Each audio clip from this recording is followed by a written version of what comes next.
us in April. And so he'll continue the handover with the crew. We also look at the vehicle traffic, the vehicles coming and going.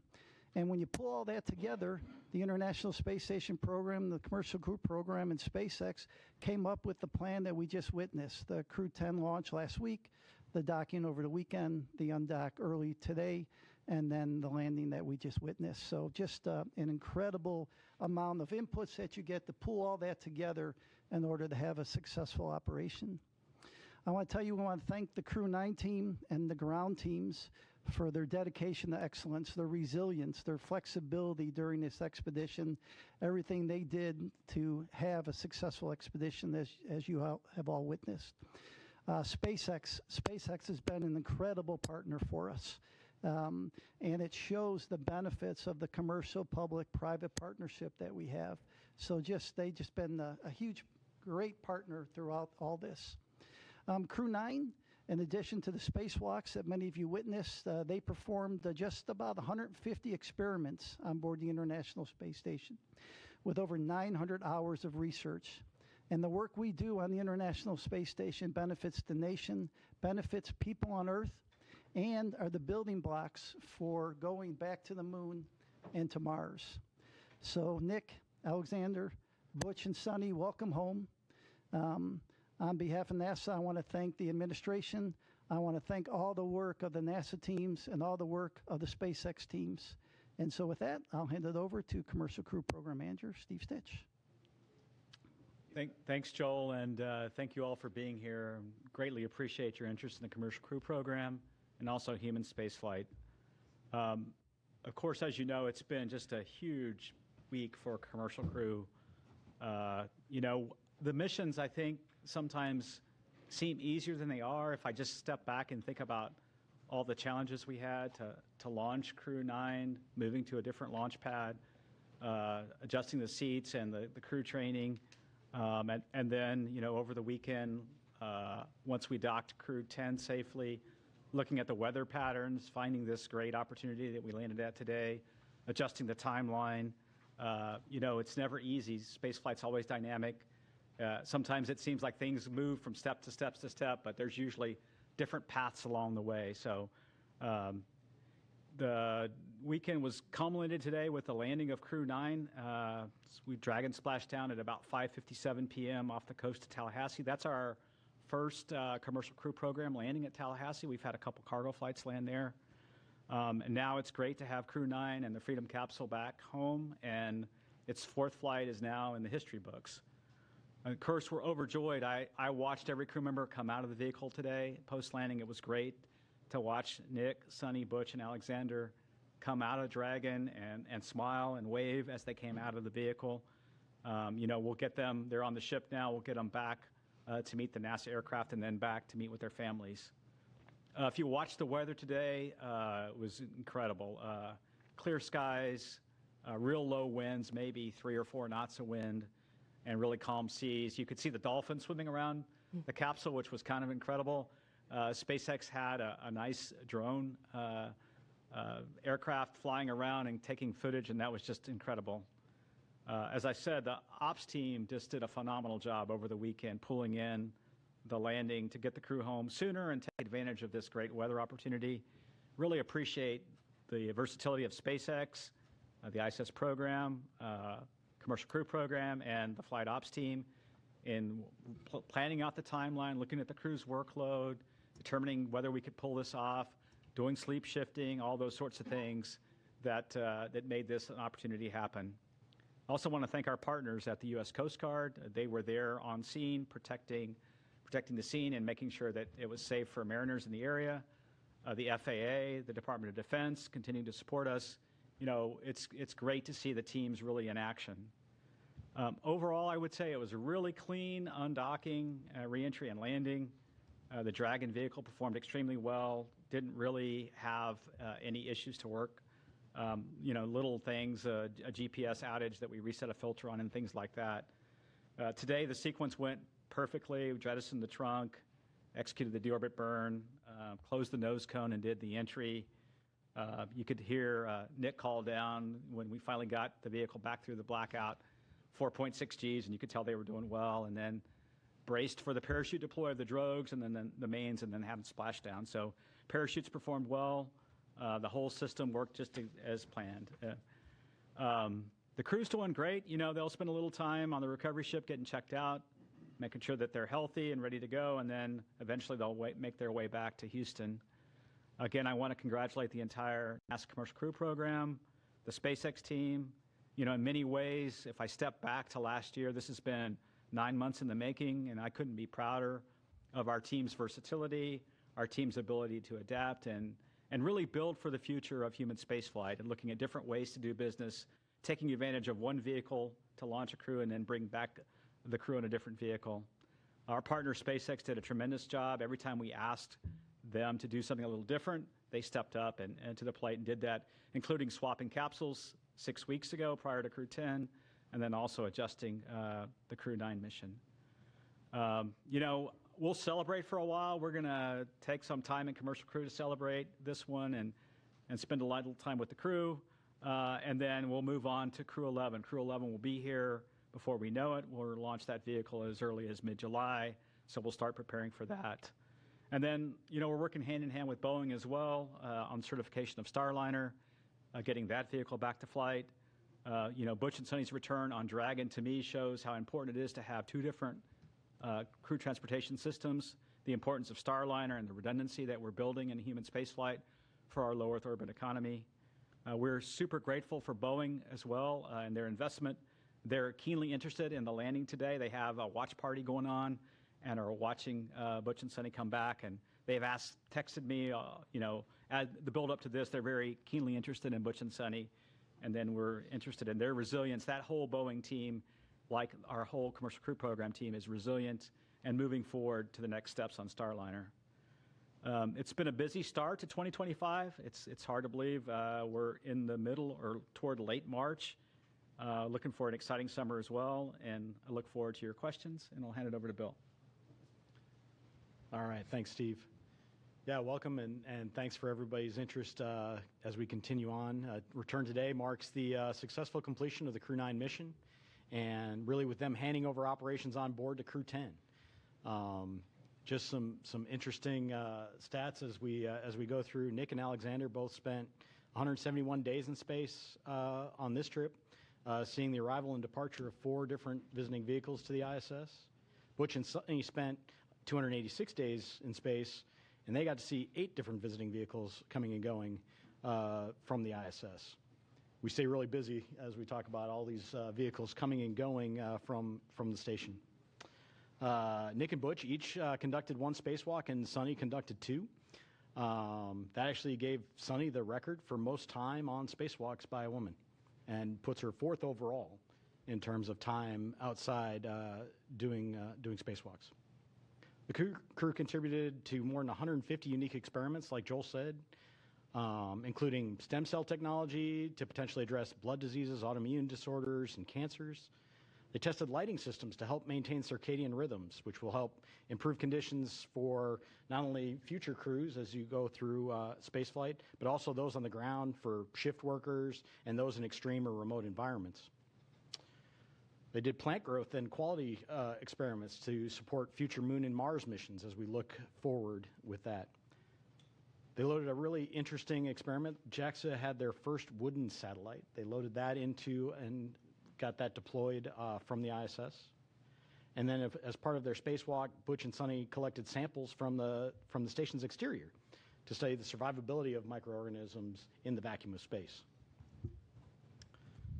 I'll tell you, the Crew 9 crew did a great job here in the near term supporting this shortened handover period with Crew 10 and enabling that landing opportunity that we saw today.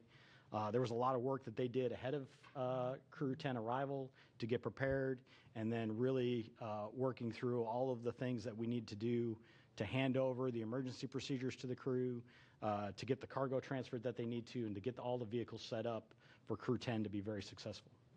Crew 10 is already working hard, and they're working on key science investigations on board. They already kicked them off even while they were getting prepped for undocking the other day. So coming up on ISS, we still have a lot going on. We have NG-21 release at the end of March, providing some important trash disposal for the space station. Always, you got to get rid of all the stuff that you bring up, so you got to bring that down somehow, and NG-21 is going to take away a lot of that. And then we'll look forward to Soyuz MS-27 launch Tuesday, April 8th from Baikonur Cosmodrome at about 12:47 a.m. Central. That'll be carrying NASA astronaut Johnny Kim and cosmonauts Sergei Ryzhikov and Alexei Zabritsky.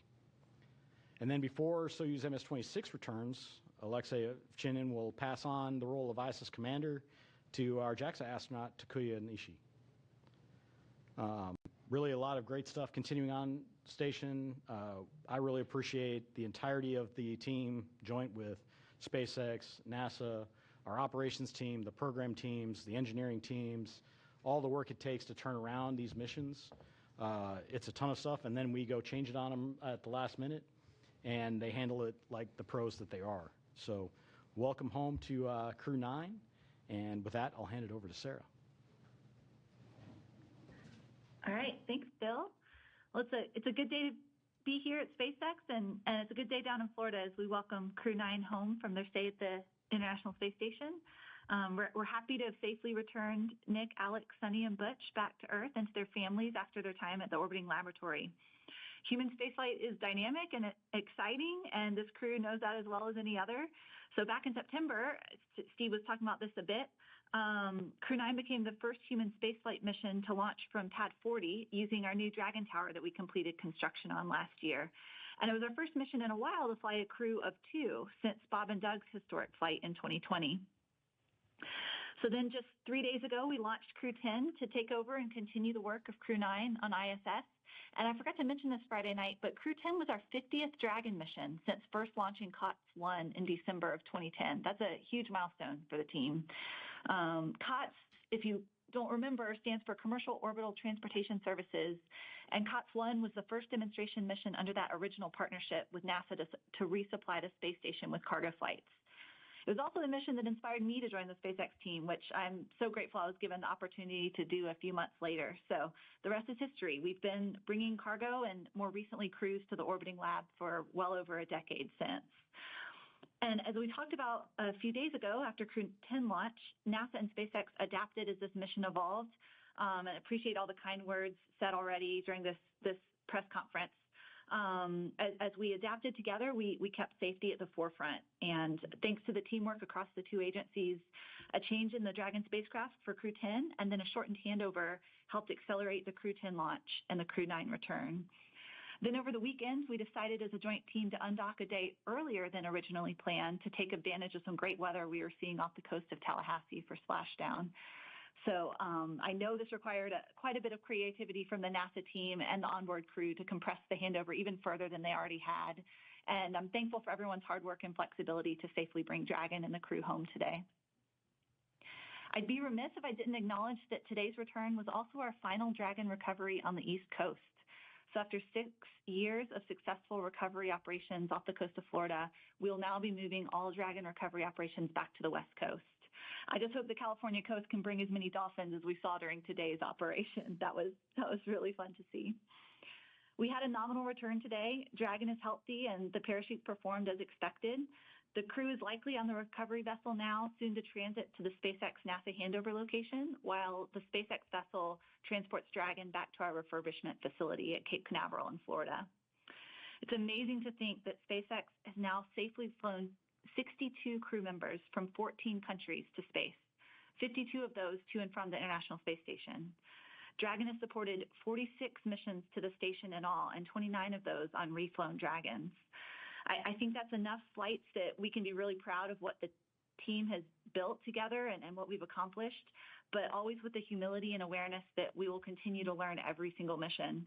The stakes of getting this right are and always will be high. And as Bill Gerstenmaier often says, we must always stay hungry and vigilant to scour the data before, during, and after every operation we perform. It's always an honor for all of us here at SpaceX to launch human spaceflight missions and safely return astronauts and cosmonauts as we continue to advance human spaceflight. Thanks for having me on the briefing today and look forward to your questions. All right, thank you all for your opening remarks. We will go ahead and start taking some questions in the room, so please raise your hand, Gina. Go ahead. I think this is for Steve Stitch. Crew 9's home, but the research hasn't stopped, because what you need to know about what happened with Butch and Sonny on orbit, that's still an ongoing medical research project. Would you kind of expand on that for me? What will you learn about their 9 months on the space station? Yeah, I think I can comment and then see if Bill has anything to add. But, every single crew member that we fly in orbit, we collect medical research data. We do various blood draws at various times during the flight, especially toward the end. Do bone density measurements in space. We look at their vision and how their vision might change over time, their intracranial pressure. We do all kinds of things. So you're right. Every single astronaut, when they come back, including Nick and Alexander, is participating in all kinds of experiments, and we're learning from all those. And I'll see if Bill has anything to add. I think you covered the vast majority of it. We look at everybody when they come home, and every duration adds to that database of knowledge of the effects of spaceflight on the human body. And so we continue to look at that across all of our crew members. Okay, we'll take another question here in the room. Mark, go ahead. Mark Strassman, CBS News. Steve, I want to pick up on something you said, which is the keen interest in Butch and Sonny. All 5 major television networks cut in with live special reports following the splashdown, because Butch and Sonny have arguably become America's most famous astronauts over the course of their 9-month saga. So now that they're home, now that the saga is over, what to you is the takeaway? Yeah, I think that's a great question, and I haven't probably had a lot of time to reflect. We're certainly looking at Starliner very carefully. We're in the process of looking at that vehicle, looking at the helium system. We've got some candidate seals that we're going to replace. We'll get into some testing here over the summer timeframe with what we call an integrated doghouse at White Sands. So we're looking at that. The thing I think back of this whole timeframe is how really resilient Butch and Sonny were the whole time. They launched on what was going to be a short test flight with the crew flight test vehicle with Boeing. And then they moved very quickly into station increment operations, and they became seamlessly part of the International Space Station. And they did that because they're experienced astronauts, and we had prepared, right? We had flown gloves for them to do spacewalks, and we had flown a lot of components for them. So I think that shows the adaptability of crew members. And if I think forward to exploration and maybe some harsh missions to the Martian surface someday, or back to the moon, the adaptability of crew members, changing the timeline for their return. Certainly a huge thank you to their families. When you think about Butch and Sonny, they enjoyed their time on station. They got to do spacewalks, and they got to do lots of cool science and things like that. Their families are the ones that really, kudos to them for being resilient in a planned short duration flight now turning into a long duration. And I think back of when they went into quarantine. They went into quarantine in the April timeframe for the early May launch that we had for the crewed flight test. So the families, a huge thank you to them. I'm sure the reunion is going to be wonderful with the families. And we'll keep learning as we go and keep being adaptable in the future. Let me just add, if it's okay, it shows the flexibility of our commercial providers. The fact that they flew up on the Boeing vehicle and home on SpaceX, this is a lesson learned for NASA too, such that when we do have Boeing and SpaceX both flying on a regular basis, we need to be able to do the opposite too. If we come up on a SpaceX vehicle and have a problem to be bringing people home on a Boeing vehicle, it shows you, this year, I think many of you know, we celebrate 25 years of crewed on the International Space Station, and just shows the flexibility we have with the space station and our commercial partners. We'll take our next question here in the room. Go ahead. Ed Lavandero with CNN. 2 questions. Do you have specifics on the timeline of when the astronauts will be landing back here in Houston and reuniting with their family over the next, I'm presuming, the next few hours? And then secondly, the more delicate question is, of all the talk that we've seen over the last months that these astronauts had been, quote, stranded in space, how did that kind of talk affect you guys over the last few months in formulating a plan to get them back home? Yeah, I don't have the specifics of the timeline. I know they're going to fly back here tonight. They'll probably spend some time rehabilitating a little bit, and the doc's watching them, and then they'll rejoin their families in the next, day or so. Relative to the mission planning, I think what we did was we tried to look for opportunities to bring the crew back when it was safe to do so. And, we always had a lifeboat, a way for them to come home, all the way back to Starliner. If you remember during the Starliner crewed flight test mission, we said if there were an emergency during part of that mission, we considered the thrusters, the service module thrusters, good enough to bring the crew back then. We then transitioned to the Crew 8 vehicle for a temporary time frame until Crew 9 arrived. So we always had a way to get the crew home safely should we need to. And then it really became, when is the right time? When is the right time to bring them back? And then when we had to swap over Dragon capsules from the new vehicle, which wasn't quite ready, we moved to Capsule 210. We figured this March timeframe was the timeframe to execute this direct handover that we just did. So for me, it's been the normal kind of planning I do all the time, looking at all the options, working with SpaceX, working with the space station program, and finding the right time to bring the crew back.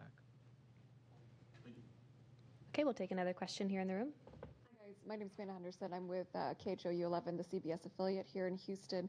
10 days turning into 9 months, but turning also into hundreds of hours of invaluable research that they got up there at the ISS, and also moonwalk hours.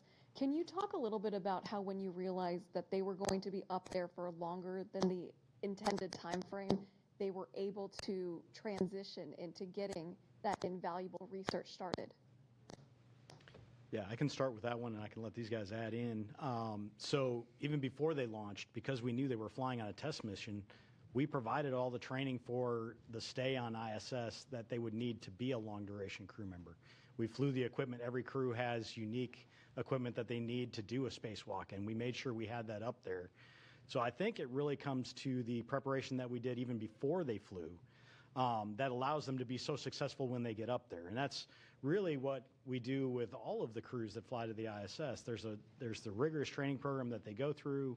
They're prepared for things. They have a lot of skills-based training that goes on so that they know how to do the basics of everything. And then we have an outstanding team on the ground working with them. They get to work directly with the scientists in a lot of cases on experiments that help walk them through what they're doing, video downlinks. We have a lot of different ways to kind of help them through, and it really just enables everything that they then do on board in an effective manner. But it all starts with that preparation that we did ahead of time, knowing that we have a test mission coming. I do think the difference, like the shuttle missions had a finite duration. The way the space shuttle worked, it had fuel cells, and they used liquid oxygen, liquid hydrogen to power those fuel cells. And so at some point, that vehicle had to return. But the beauty of the space station is wonderful laboratory, wonderful place for the astronauts to live and work, and you can almost stop the clock if you have a problem. And I think that's something that we learned on this flight that's a little bit different is, so when Starliner we had planned for maybe a short 10 to 2 week mission for a test flight. When we needed more time, we took that time to understand the vehicle, and then when we determined that the better option would be to bring Butch and Sonny back on Dragon, we pivoted over to that plan. So I think Station gives us that flexibility that we never had before, and we also have flexibility now, as Joel said, with 2 different vehicles. So someday there may be a case where we're using Starliner to handle a Dragon contingency problem of some sort. So we have a luxury that we didn't have in the past, and so we're adapting and learning from that. All right, we'll head over to our phone bridge to Marcia Dunn with the Associated Press. Yes, good evening. Probably for you, Steve. I understand the crew is being flown to Houston tonight and that they'll be staying at JSC in crew quarters. When will they be able to go home if they're feeling good? How much time off do they get before they have to go back to work? Are you giving them some extra bonus vacation? And when do you have to decide whether Starliner is going to be carrying Crew 12 up? What's the deadline for deciding on that mission, whether it'll be Starliner or Dragon? Thanks. Yeah, there's a lot of questions there. I hope I get all of them. Let's see. The first question was, when do they go back to their families? It's usually within a day or two, once they're cleared medically, that we make sure, as they readapt to gravity here on Earth, it's usually a day or two. They'll go back to their families. And then, they'll get some time off, and then we've done a lot of, fortunately with Butch and Sonny, we've done a lot of debriefs already with them. And so we've gotten feedback on Starliner and feedback on many things for the crewed flight test already from them while they were on orbit. they'll have a standard set of debriefs with the Crew 9 crew, because they really have been part of Crew 9 ever since Crew 9 docked. So they'll go through a series of debriefs, and then, but they will get some well-deserved time off, well-deserved time with their families. It's been a long time for them, and look forward to hearing their stories about meeting with their family. I think the last question, Marcia, was when do we have to decide Crew 12 versus the next step with Starliner? And we probably have a little bit more time as we get into the summer and understand the testing we're going to go do to make that decision, whether it be Crew 12 as the next flight or Starliner. You know, we're also looking at some options for Starliner. Should we need to, of flying it uncrewed. The vehicle has the capability to fly uncrewed if we need to. And so we'll kind of weigh all those things as we get the testing and analysis behind us. Boeing's done a good job of developing a new thermal model, which we're using to try to understand the changes we're going to make in those dock houses. We'll add some tape and thermal barriers in different places. We have a little time to make that decision. Okay, our next question is from Chris Davenport with The Washington Post. Hey, everyone. Thanks for taking my question, and congrats on a successful end to the mission for Steve Stitch. You had mentioned your discussions with Boeing, and I'm just wondering, has Boeing given you a 100% commitment that they are sticking with the program, just given the enormous costs they've had to eat? And is NASA doing anything to incentivize them to stay? You just mentioned an uncrewed flight, for example. Thanks. Yeah, Boeing, all the way up to their new CEO, Kelly, has been committed to Starliner. I can see that in the way they're approaching their solution to the problems. They're taking the time to understand the leaks we had in the helium system and testing some new seals that we may field in those flanges. The same thing with the test plans that are multifaceted for the thrusters, some testing of the Teflon material, integrated testing at White Sands. So I see them being very committed. They want to provide a transportation system with crewed capability to fulfill their missions. And then they're even, I think, stepping beyond that and thinking about low Earth orbit and comm LEO destinations with their vehicles. So I see a commitment from Boeing to continue the program. They realize that they have an important vehicle, and we were very close to having a capability that we would like to field. I think we have some changes we need to make to the way we heat those thrusters, the way we fire those thrusters, and then we can test that on the next flight. So. Our next question is from Ken Chang with the New York Times. Hi, thank you. This is for Joel, Steve, and Sarah. The White House put out a statement that said the landing today, representing President Trump, keeping his promise to rescue the astronauts stranded in space.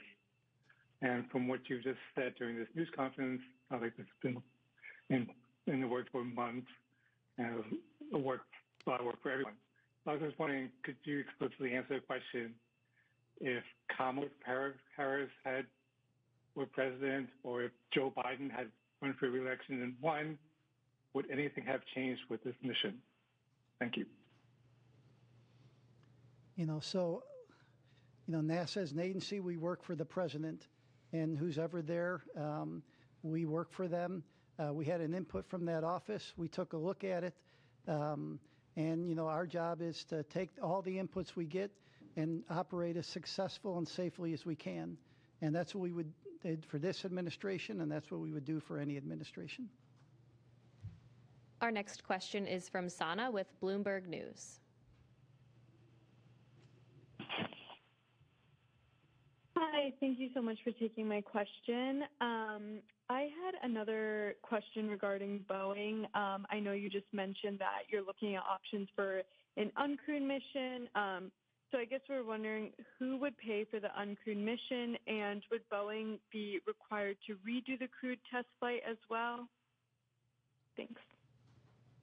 Yeah, what we're looking at right now is we really want what I would call is a crewed capable vehicle. So even if we were to fly the vehicle without a crew in the return back to the next steps on with Starliner, we want that to be crew capable. So we want it to have all the systems in place that we could fly a crew with. In fact, as I think about it, it might be there for a contingency situation as we prepare for whatever events could happen. One of the things that I've learned in my time at NASA is always be prepared for the unexpected, always have options.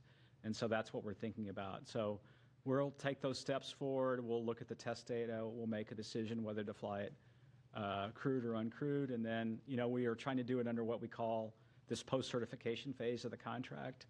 And Boeing has delivered a lot of the certification data already. They have a little bit more to go relative to the prop system.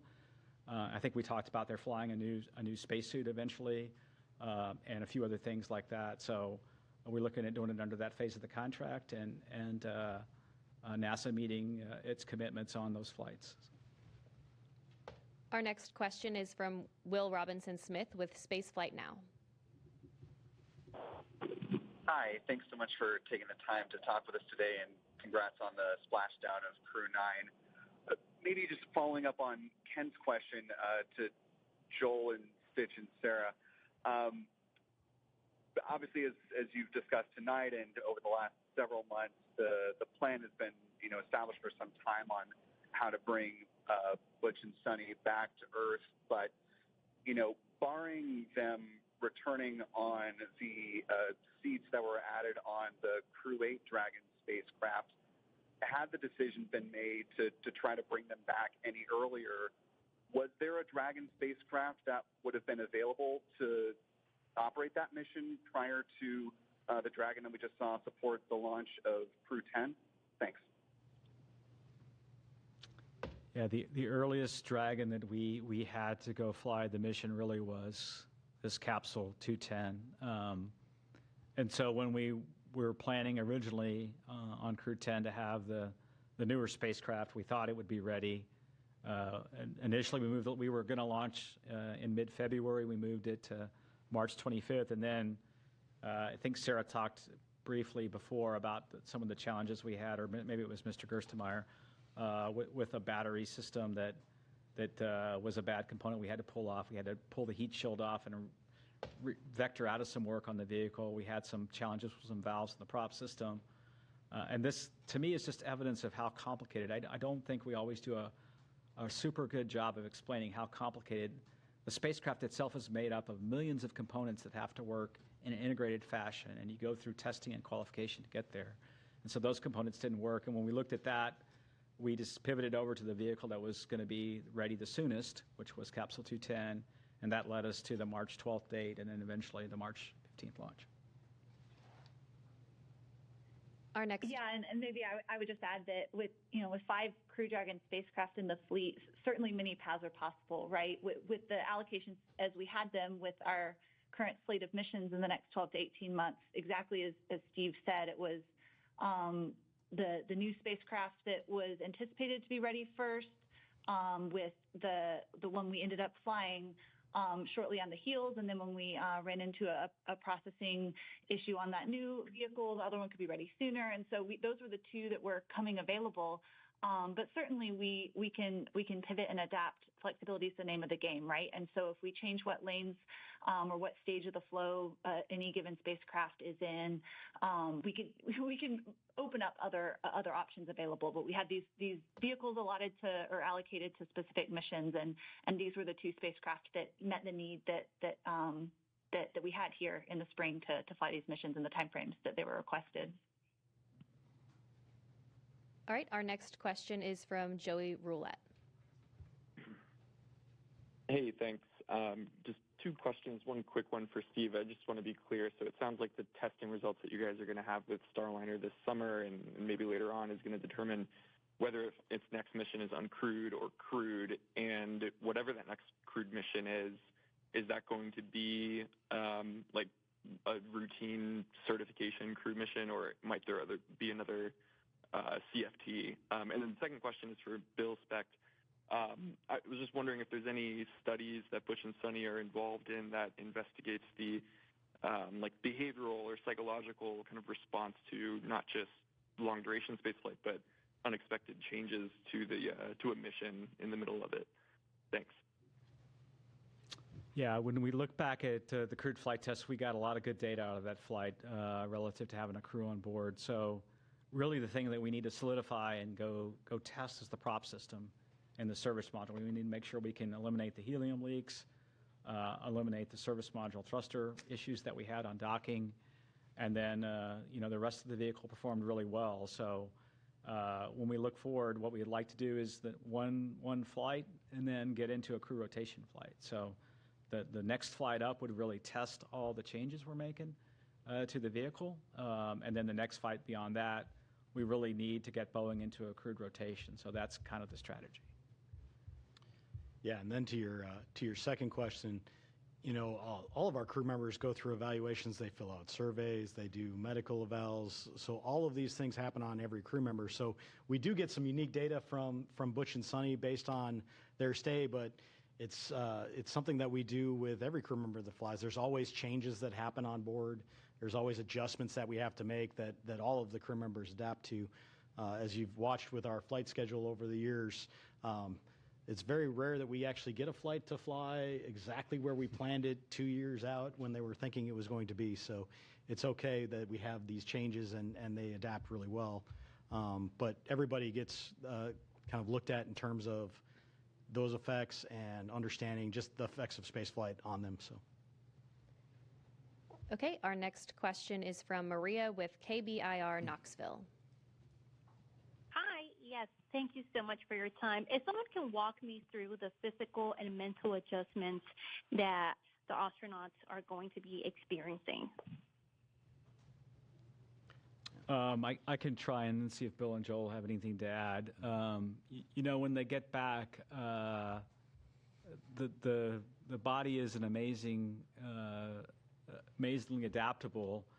The one thing that the body will struggle a bit with is the inner ear and the vestibular response in microgravity. When you transition from 1G here that we're sitting in this room to then in space, the inner ear can get a little disturbed because gravity's not pulling the fluid down and the little hairs inside the inner ear. And so the crew can take a little while to get to adapt to microgravity. That same thing happens in reverse when you land back on Earth. The human body was adaptable and was used to being in microgravity. Now, the vestibular response is such that you feel disoriented, you may feel a little dizzy, you may have trouble getting up. And then, of course, physically, their body, when they were operating in space and doing operations inside the various modules, their muscles weren't working as hard, their heart wasn't working as hard, and so there's a muscular and cardiovascular kind of reconditioning that has to happen, and so that's what's happening now. And then, there's a little bit of response coming back to 1G. In space, I could let this pin, release this pin, and it's going to stay right where it is. And in 1G, if I release the pin, it falls. And so there's a little bit of that the crew has to get back and learn the skills back here on Earth again. So. Okay, our next question is from Jackie with the Times of London. Hello, and thank you. I'm sorry if this is a really frustrating question because I know there's so much good work done on this mission, but there has been a fictitious narrative woven around it by prominent people who are hard to ignore. Why has NASA not pushed back more emphatically against that and against the use of astronauts by one of its commercial contractors as political pawns? And what's to be lost by simply correcting that narrative for the sake of the public who have paid for the mission? Thank you. I would say, our job at NASA is to successfully and safely fly these missions. We fly it with the laws of physics, and we fly it with our commercial partners.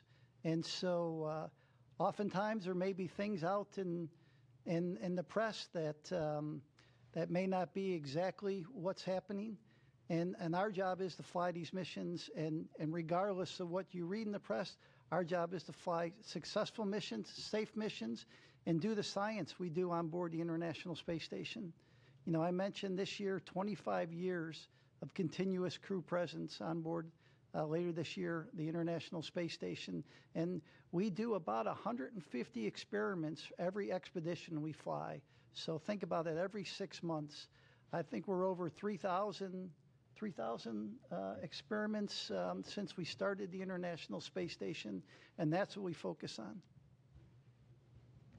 Okay, our next question is from Jeff Faust with Space News. Hey, good evening. Question for Bill or Steve. Since the Crew 9, Crew 10 handover lasted only a couple of days, was there anything you would normally do on a handover you weren't able to do in this case? And in the future, might you consider shorter handovers between future commercial crew missions? Thanks. Yeah, across the board, the main thing that we have to get done is, like anytime you get to a new place, is the emergency briefings. Where do I go in case of an emergency? What are my duties in terms of an emergency? And that happens very early on. And then the follow-ons are more of the general, hey, where did you guys put this thing? Or where did you put that? Where did you leave this wrench when you get up there? Because you can imagine the size of the space stations is so large, and there's a lot of stuff up there. So a lot of the handover that we do with the crews is more set up to be an efficiency gain. And that really helps them be more effective when they go and get the tasks done that we need to.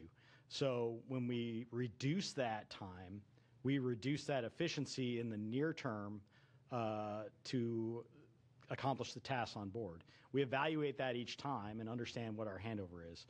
In general, we don't look to reduce that because we want to be as efficient as possible. We want to get everything done in the most efficient manner, get the most things done on space station that we can. But in this case, it was actually to our advantage to go work that shorter handover and then get them home as quicker, hitting this weather day that we had here today, and not leave it up to how the weather was going to behave days and days from now. So the critical stuff always gets done, that emergency handover, that how do we go handle contingencies on board. They're trained on the ground for all of these things, and we have a lot of support for the teams on the ground to help them as they go, so we can shorten it if we want to, but it's not quite the same as getting up there and finding out from the person that's been up there for 6 months, hey, I found that this was the best spot to put this, or I left this here, and so when you need it, go look over there to go do this, or this is the best way to go pull out this drawer, or whatever you have to do for your experiments on board. So nothing beats that face-to-face handover and the time they get up there, but we have the options to shorten it when it makes the most sense. Okay, our next question is from Sawyer with NASASpaceflight.com. Thank you so much. This question is, I believe, for Sarah. With this being the final splashdown on the east coast of the United States, what is the plan for Megan? Is that going to be repurposed to the west coast? Is that going to stay on the east coast? And then what becomes the contingency if, for example, the weather isn't good at the planned Pacific landing sites, whereas here you had the Gulf and the Atlantic? Hey, we don't know the answer yet to what will happen, what will become of Megan. We've got Shannon here on the West Coast. I'm sitting here in California right now, and there's unique benefits and unique challenges of weather patterns on the West Coast versus the East Coast. Just one example, we have far more stable weather in terms of wind and wind speed, wave height than we did in Florida. So where we needed numerous sites on both coasts of Florida to provide geographic diversity to avoid weather patterns that may be happening in one area and not another, not so much the case on the West Coast. However, our cloud cover is different here than in Florida. And so things like the airborne assets that support our mission might have different challenges out here than over there. So we've done a lot of trying to learn from meteorologists and historical weather patterns, and then figure out the right number of sites and the right number of support assets to ensure that we maintain a high return availability, which means a high percentage of days that would be a viable return option with a safe splashdown, regardless of what coast we're splashing down on. All right, our next question is from Isam with AFP.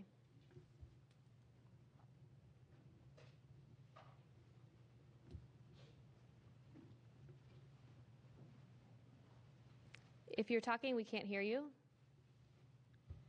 Oh, sorry about that. I was on mute. A couple of quick questions. Steve, you mentioned that they'd be released to their families in a day or two. but they're still going to be going through with rehabilitation for quite a while, right? If you could discuss that. And the other second question is just a bit broader to follow on from some of my colleagues. As Steve confirmed that, Crew 10 was the designated mission that this could happen, could you help us sort of square that circle that, with praising the administration for accelerating the timeline?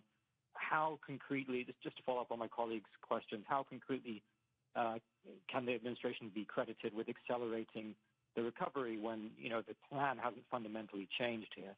It's just something that we're having a little bit of trouble understanding. Thank you. Yeah. I'll talk the rehabilitation and let Joel talk about the other questions. Rehabilitation will continue. There's a sequence of exercises that they do to try to regain their physical strength over a number of weeks. It's a pretty standard protocol that they go through post-landing to recover. It's well documented, well practiced, and the docs and the trainers that do this work will kind of follow each crew member, whether it be Butch and Sonny or the others. We talk about Butch and Sonny because they had a 9-month stay, but the others had 171-day stay or so, which is pretty typical of what we've had. And I'll let Joel handle the other questions. And so you were asking the input from the administration. So I think Ken Bowersox said it well the other day. It excited the system, right? It gave us some energy in the system. But the other input was to do this successfully and safely.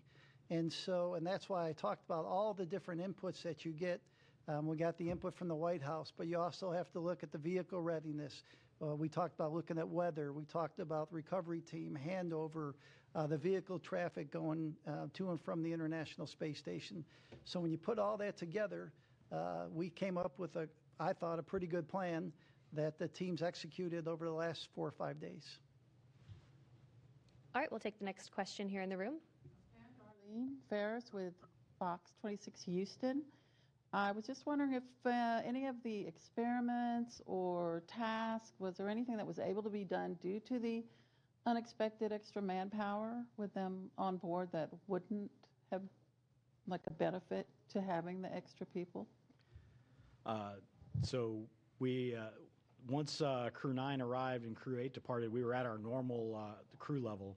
So we managed within the normal kind of cadence that we did there. But before that, we absolutely took advantage of Butch and Sonny being there and having the extra hands. We had some maintenance activities that had to be done over the summer that would have potentially taken away from some of the science that we were doing that we didn't have to take away from that time because of the fact that we had the extra hands there. So it was great having them there over the summer as extra hands to help out with a number of activities going on.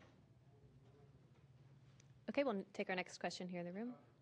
This may be premature, but initial reports from the recovery ship just about their condition and how they're doing, has anybody heard? I haven't heard anything specifically from the recovery team, but just in looking at the way as they came out of Dragon, they all looked very healthy. You could tell they all looked like they were feeling about normal for the landing and recovery phase where their body's trying to readapt. So, I haven't heard any reports of anything other than that they're doing well. So I saw a lot of smiling and waving. Yes. Okay, our next question is from Ellen with thedailymail.com. Hi, thank you guys so much for taking our questions tonight. This question is for Joel. Barry Wilmore's daughter spoke out on social media and blamed politics and negligence for her dad's delayed return. We know that President Trump and Elon Musk both said the previous administration didn't want to bring the Starliner crew back for political reasons. Can you comment on these claims? Yeah, so I wasn't involved in any conversations with the previous administration. It was clear we have a request from the current administration, and the results you saw is what we saw today with the landing of Crew 9. Okay, we'll take our next question here in the room. Have you guys gotten a chance to talk with the families of Butch and Sonny? And I mean, I'm sure just being able to see them wave and smile today is a huge relief for them, but they've been in quarantine and up in space for almost a year. How are they feeling with everything? Yeah, I haven't talked personally to the families, but I know the astronauts have a great support system. In other words, they're able to effectively FaceTime with their family and keep in touch with their family.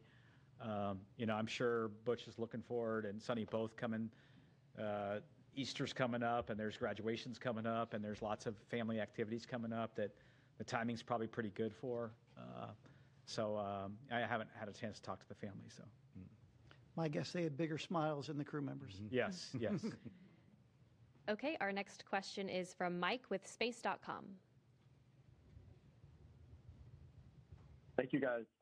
This is probably for Sarah. I was just wondering, were there any different approaches that you guys took with this Dragon to kind of meet this faster deadline, or this, and if there were any kind of changes to the processing, are there things you can take into future missions? Hey, no changes to the processing. And actually, if you're able to go back and listen to Friday night's briefing, I think Steve also shared a little more detail about that. But similar process, it's just a matter of doing a little bit of Tetris within our facilities of what vehicles are going into what tests or what operations in the pre-launch processing flow first. So we certainly did that. There's a few items of hardware within the vehicle that are unique to the specific crew flying. For example, we have small, medium, and large seat buckets installed in each of the 4 locations, and then custom foam for each individual to further customize their experience. And so there was a little bit of just doing the tally on the unique hardware and making sure it was all okay to be used for this mission, but nothing unique to the actual processing flow itself. Okay, our next question is from Carolyn with Fortune Magazine. Thank you very much, and congratulations. I'm wondering, can you just share a little more how Sonny and Butch handled kind of the switch mentally to the 9-month mission, besides being very resilient, and what advice you give the rest of us lonely humans when we encounter challenging circumstances? And then maybe just talk a little more about the physical repercussions with respect to radiation, effects on the heart and cornea, that kind of thing, and how we go about planning to protect against that when we think about missions like to Mars and extended stays. Thanks. I can start, and then the other guys could ask.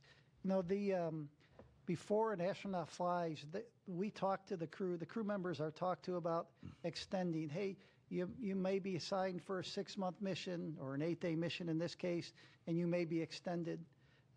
Frank Rubio was an example, right? Mark Vande Hei was an example. So this isn't the first time that people are flown. Clearly their mission was much shorter than those other missions, but the crew members are talked about, hey, what would you do if you had to be up there for a year? So they mentally prepare before they launch, and they talk to the other crew members that have flown for these long duration missions. And so the teams are preparing.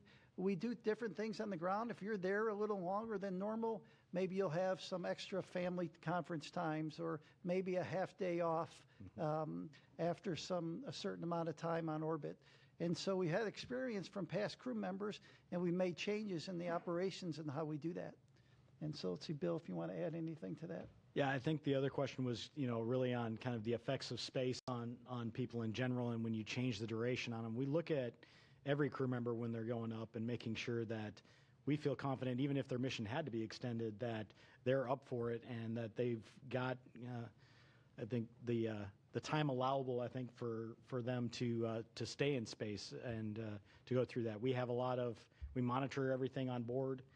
We keep an eye on things like radiation. We keep an eye on things like solar activity that can affect that. We keep an eye on the rest of the environmental factors on board, whether it be the carbon dioxide levels, the CO2 levels, the contaminants that we have on board. We have scrubbers and filters and things that take that out. So we do all the things that we would normally do to manage that for crew and minimize their exposure to anything that could be considered harmful.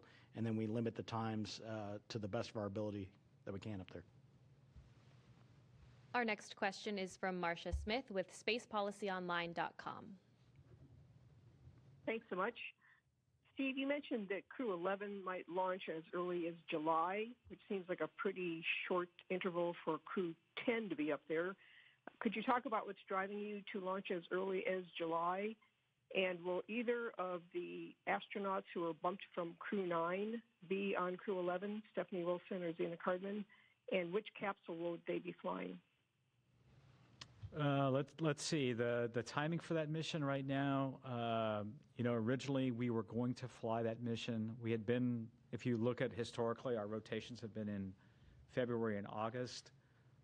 There is a particular SpaceX cargo flight, CRS-33, that has the ability to do some reboost for the space station, and that needs to fly in that late August, early September timeframe. And so we moved our handover up. That boost trunk is what we call it, will be there for a large part of the fall timeframe. So to get all the propellant used on that mission. So that's why we looked at moving it up. Right now, we think we'll fly probably the Capsule 206, which is our fleet leader. It'll be on its 6th flight. We'll continue to work that with SpaceX.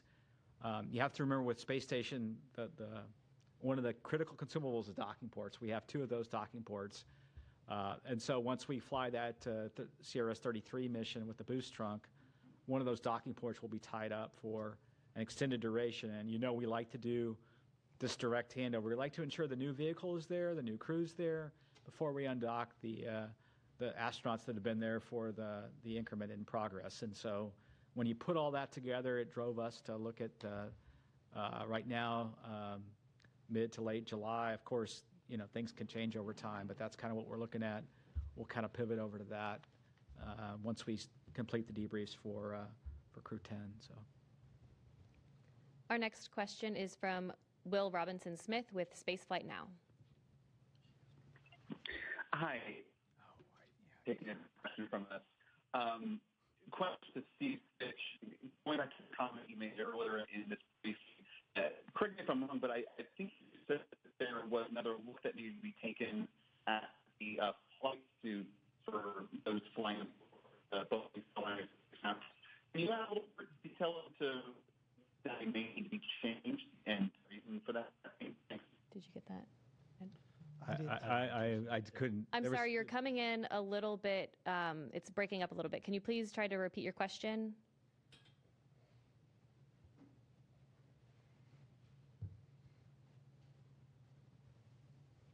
Operator, if you could please unmute the participant.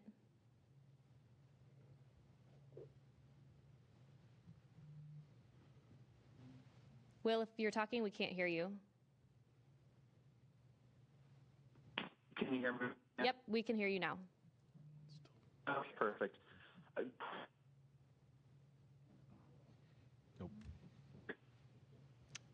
I'm sorry, we keep losing you. If you could just follow up with us after this news conference, we'll be happy to get a response over to you from the panel up here.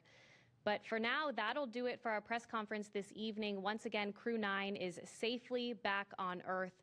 And as always, you can follow NASA and all of our missions on nasa.gov. Thanks for joining. We'll see you next time.